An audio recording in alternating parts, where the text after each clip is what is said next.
everybody. Welcome to another episode of Ask Jameen. I'm Nikki Willis and I'm Jameen.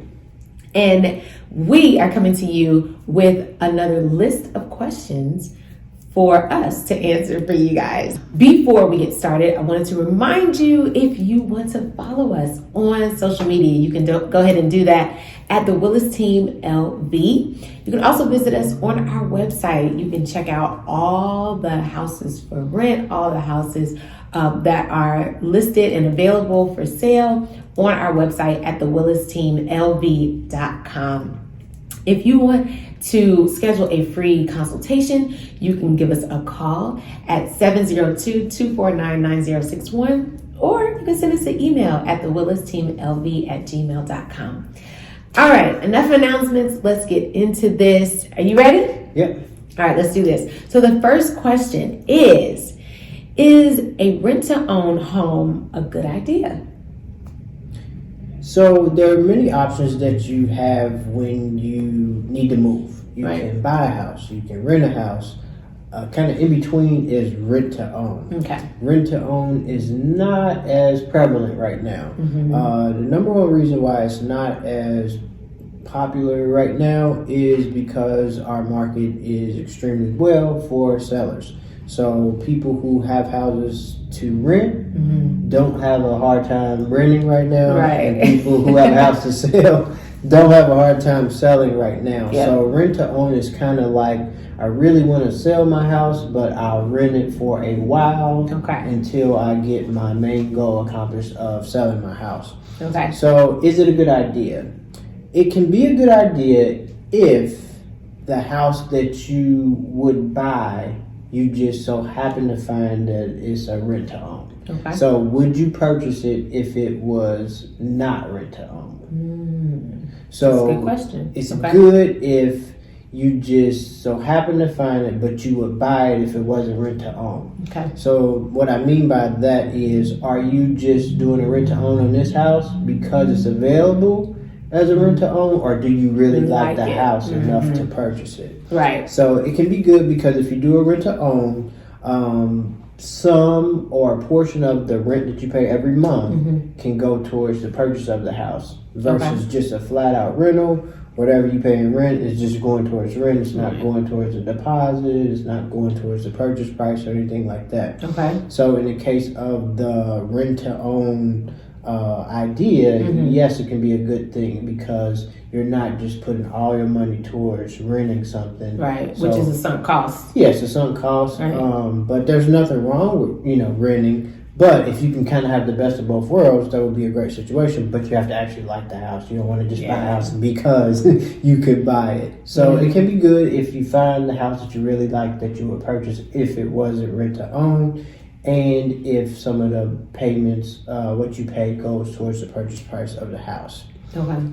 It's not real popular right now. There is a company here in Las Vegas that they have specific properties and they do rent to own, and we can refer clients to that company. Okay. But it's not like a nationwide company. It's a local company. Okay. But yeah, if you can find it, it could be a good idea. Now, can other realtors, because maybe somebody might be in that situation or might be looking at that situation, can realtors help owner or potential owners with that? There's like a filter on MLS that us realtors use, and it says rent to own or lease to purchase, or lease purchase. That's the popular term for MLS, and it's like a filter that you can check. And if somebody puts that when they put it in MLS as a listing agreement, then we can, research that criteria. So it's not a lot, but it is a criteria on MLS. So yes, realtors can help, your realtor, or we can help people find properties that are lease to purchase or rent to own. Okay, sounds good. Okay, next question. Why is the inventory of available houses so low right now?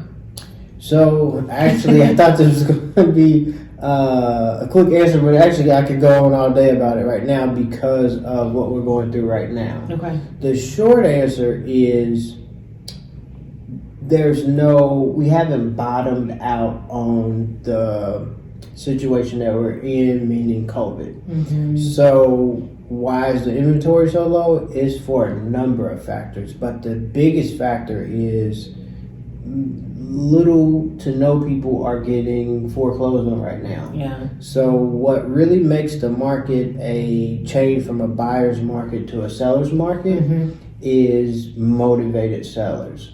So you have a very low demand of motivated sellers right now because of COVID. Yeah. They're doing eviction moratoriums and they've been doing foreclosure moratoriums. And so now they lifted the foreclosure moratorium, which I just was watching the news today, and they may put it back on. So, because so many people are being affected. What's the proper term? President-elect Biden. Yeah, President-elect. One of his first things that he wants to do is put back the eviction and foreclosure moratorium. So right now, if you don't pay your mortgage for 3 months, they give you a notice of default. So right now, if they don't give you a notice of default, it gives you it's less pressure on you to sell. So true. And then it's the same thing with renters. If you got a property that you really want to sell, but you have a tenant in there, if there's an eviction moratorium, you have to wait until that tenant leaves in order to show it and put it on the market and things like that. So that's the biggest reason why the inventory is so low. Another reason is a lot of people who own a home are staying put because coronavirus is not over. Everybody's still wearing masks, numbers are still going up. A lot of people are uncertain, so they're kind of staying put. Versus if you don't own a home, you would buy a home no matter what, because most of the time it's advantageous for you to own versus rent. Right. But if you already own a home, a lot of homeowners are saying, let me see what happens first. Unless you said, I'm going to move with my family because I don't know what's going on, or I'm going to move while demand. I can sell my house right now. I mean, there's a whole bunch of different reasons why people move, but the biggest factor is the moratoriums. And then we haven't seen, it hasn't got probably as worse as it's going to get, and it hasn't gotten back normal, whatever that is, or whatever it's going to be in the future. So that's why the inventory is so low right now. Okay. All right. Next question. Should I get an inspection on my house before putting it on the market? Should you get an inspection on the house before you put it on the market? At first, I have to give my traditional favorite answer. Here it comes, y'all. It depends on your particular situation. Okay. For the most part, it won't hurt. It doesn't hurt for you to get an inspection on your house before you put it on the market, especially if you haven't been listening to the Ask Jameen podcast and you haven't been keeping up with the tips and things you can do to your home to keep it updated and running and things like that. So if you've just been living and if it don't break, I haven't fixed it, it may be good to get an inspection before you put your house on the market, because that way it's less of a pain when you get a sale and then they get an inspection. They say, I want this done, this done, this done, this done. Or you get all these surprises. Yeah, or you get things that you didn't even know was wrong. Then you have to go and get quotes because you didn't know it was wrong, and you don't trust the inspector because they represent the buyer. Yeah. So in general, it's good to go ahead and get an inspection.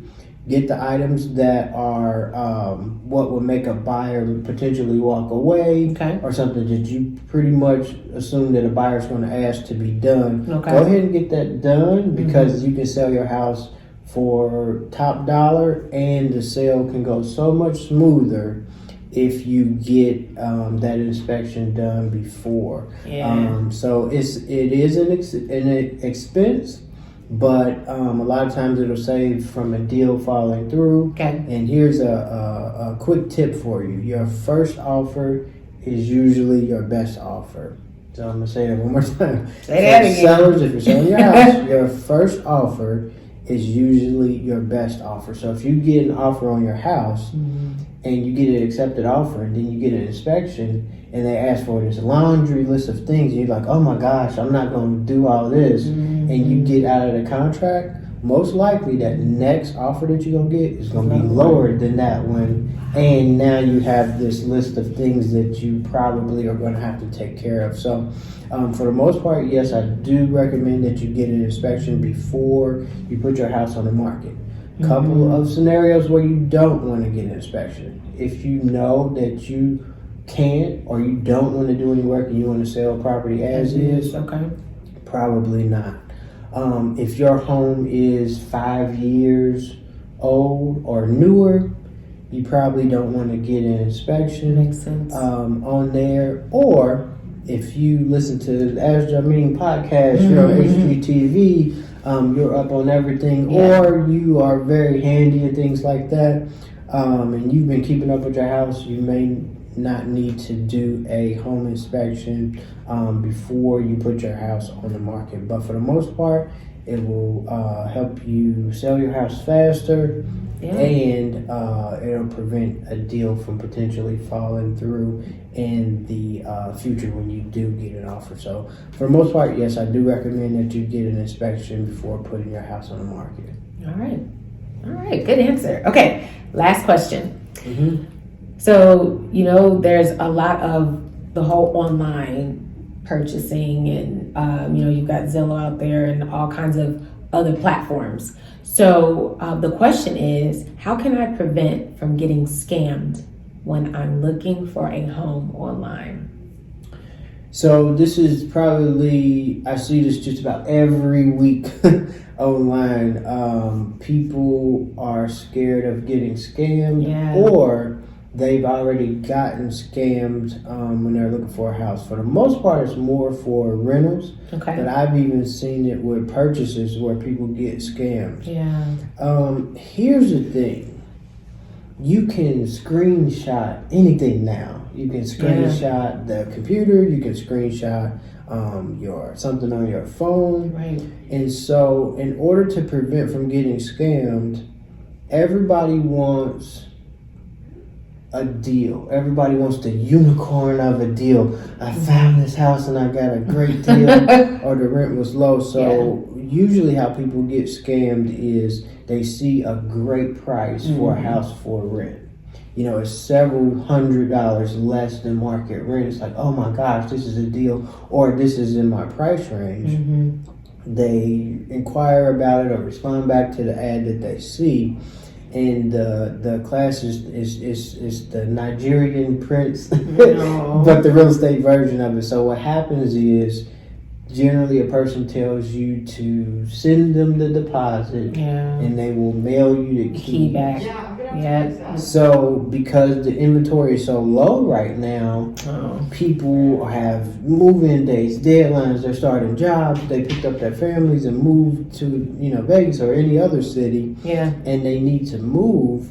And so people are it's that pressure of moving fast and moving, and this is this deal. And so they say, oh, well, I live out of state, and I'll email you the keys, and boom, they got your money. You have no property. Or the people say that they own the property, and they really don't. So those are some of the main scams. Okay, how do you prevent it? Well, here's the second part. So the second part is people will, and I see this all the time in our Facebook group, people have fake Facebook accounts, fake social media accounts, and they're not even the person that's running this account. And all they're doing is trying to get you to send them some money first. So it's the classic thing. We say same time, man, same time. Never send the wire money, mail money, or anything without having the keys and meeting somebody personally. And this sounds like, oh, this is a market for hiring a realtor or hiring a realtor. Here's the thing. This is how you prevent it. Realtors or any professional, they have a license. Or any professionals, like if you're a plumber, here you have to have a business license. Absolutely. So how do you prevent getting from scammed? You work with a professional. You work with a realtor. You work with a title company. You work with a licensed person that has something to lose. Right. So it's not worth me scamming somebody for a couple $100 or even a couple $1,000. Yeah, because you will lose your license. It's worth us losing our real estate license, Yeah. or worth you losing your business license or your plumber's license. So, right. The deal of the century usually does not exist. It's called a unicorn for a reason. If you look in the encyclopedia, you won't see a unicorn. Yeah. So the way that you prevent getting scammed is you work with a professional. You know, it's a reason why they haven't eliminated our jobs as realtors. You know, a lot of people try to save money. Yes, the computer can do a lot of things. You can go and look at a house by yourself, but a computer, for a lot of times, yes, you have artificial intelligence and all this stuff, but for the most part, you still need that critical thinking person that solves a problem.